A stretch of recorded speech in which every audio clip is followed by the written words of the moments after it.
I got involved with HarvestLab because we've been doing this project with Reading University and a number of other countries in Europe, looking at protein content in our milling wheat. We're 1,000 hectares situated in South Oxfordshire, between the Thames and the Chilterns. We're on very variable soil type, ranges from sort of clay cap through to gravel with a little bit of river silt, mostly quite poor. So we've got one field that's got 17 different soil types in it, so it is a bit of a challenge. Precision agriculture makes sense in that we've put the right amount of fertiliser in the right place to produce a more even crop. It's not about saving money on inputs, it's about evening up the yield, which then that brings up your total yield from the field. The HarvestLab is located at the bottom of the clean grain elevator.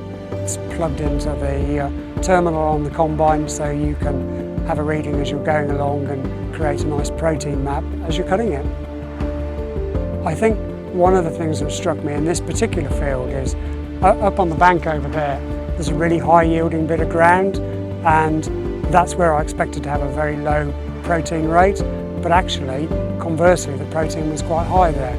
So whether it was drawing out more nitrogen to help increase the protein whilst not being diluted by extra yield, these are the sort of things that we need to look into, and this data will help us make some new decisions, I think. In terms of going forward, I think there are some adjustments we can make to the system so that we can analyse each load as it comes off the combine, which we could then put into separate bins, so a low protein and a higher protein bin.